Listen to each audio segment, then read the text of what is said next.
नमस्कार दोस्तों, आज हम आपको एक ऐसी सच्ची कहानी सुनाने जा रहे हैं जो आपको हैरान कर देगी। ये कहानी है एक 15 साल की लड़की की जो 12 अगस्त 2023 की रात को मुंबई से अचानक गायब हो जाती है।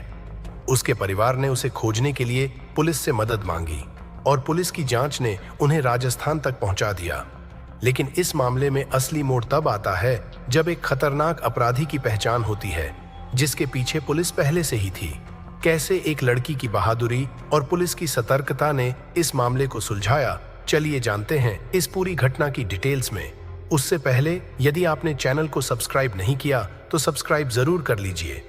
12 अगस्त 2023 की आधी रात का वक्त और जगह मुंबई से लगभग 20 से 25 किलोमीटर दूर मुंबई अहमदाबाद हाईवे पर रात के तकरीबन 3:30 बजे इसी हाईवे के किनारे बदहवाश हालत में एक लड़की खड़ी थी। कुछ देर बाद एक ऑटो उसके पास आकर रुकता है और ये लड़की उसमें बैठकर चली जाती है। रात बीतती है और अगले दिन सुबह मुंबई पुलिस के पास एक 15 साल की लड़की के लापता होने की रिपोर्ट दर्ज कराई जाती है। लड़की के परिजन बताते हैं कि एक दिन पहले उनकी बेटी अपने कुछ दोस्तों के साथ एक बर्थडे पार्टी में गई और वापस नहीं लौटी। पुलिस केस दर्ज कर लड़की की तलाश शुरू कर देती है। लड़की के दोस्तों से पूछताछ की जाती है। आगे की छानबीन होती है तो लड़की की लोकेशन राजस्थान में मिलती है। तुरंत एक टीम रवाना होती है और उसे राजस्थान से मुंबई ले आती है। अब सवाल था कि आखिर ये लड़की राजस्थान क्यों गई। पुलिस पूछताछ करती है तो सामने आती है एक बेहद ही खौफनाक कहानी जिसे सुनकर शायद आप हैरान हो जाएंगे। सबसे पहले आपको बताते हैं कि इस लड़की के साथ आखिर हुआ क्या था और वो राजस्थान क्यों गई। दरअसल लड़की 12 अगस्त को अपने कुछ दोस्तों के साथ मुंबई के एक रेस्टोरेंट में बर्थडे पार्टी में गई थी। पार्टी में धनंजय दुबे नाम का एक आदमी भी था जिसे उसके एक दोस्त ने वहां बुलाया था। थोड़ी देर बाद दुबे ने कहा कि अब किसी और जगह चलकर पार्टी करते हैं और सभी लोग शहर से कुछ दूर एक ढाबे पर पहुंच गए। यहां पार्टी करते करते रात के 2:30 बज गए और अब सारे दोस्त घर जाने की तैयारी करने लगे।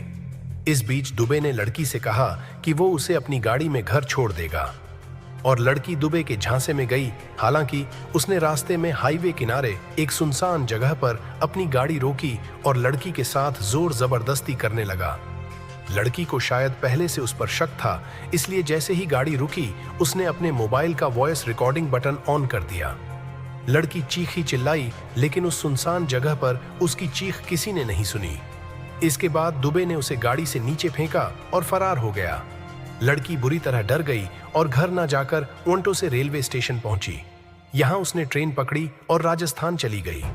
लड़की की आपबीती सुनने के बाद पुलिस ने किडनैपिंग केस दर्ज किया और आरोपी दुबे की तलाश शुरू कर दी। पुलिस ने सबसे पहले पार्टी में शामिल दोस्तों से बात की, लेकिन इनमें से किसी के पास दुबे का कोई नंबर या एड्रेस नहीं था। आरोपी की पहचान के तौर पर पुलिस के पास केवल उसका नाम था।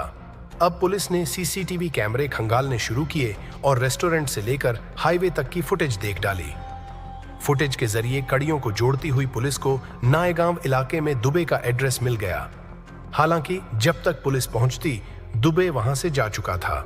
ना मोबाइल नंबर, ना कोई सुराग। पूछताछ में पता चला कि दुबे ने यहां फर्जी आधार कार्ड देकर किराए पर फ्लैट ले रखा था। अब पुलिस ने दुबे को जानने वालों और फ्लैट के आसपास रहने वाले लोगों से पूछताछ शुरू की।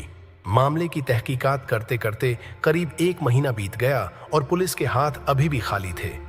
मोबाइल नंबर, बैंक डिटेल या किसी तरह का कोई सुराग आरोपी के बारे में कहीं से नहीं मिला। लेकिन कहते हैं कि मुजरिम कितना ही शातिर हो, कोई ना कोई गलती जरूर करता है। आरोपी दुबे भी एक गलती कर बैठा। दरअसल 20 सितंबर को इस केस की जांच कर रहे पुलिस अफसर के मोबाइल नंबर पर अनजान नंबर से एक व्हाट्सएप कॉल आई और ये कॉल खुद धनंजय दुबे की थी। उसने अफसर से कहा कि वो लोग उसे कभी नहीं पकड़ पाएंगे, इसलिए उसके दोस्तों से सवाल पूछना और उन्हें परेशान करना बंद करें। पुलिस को उम्मीद नहीं थी कि दुबे इस तरह उन्हें फोन कर सकता है। बातचीत को लंबी बढ़ाने के इरादे से अफसर ने दुबे से पूछा कि क्या वो पुलिस को चुनौती दे रहा है।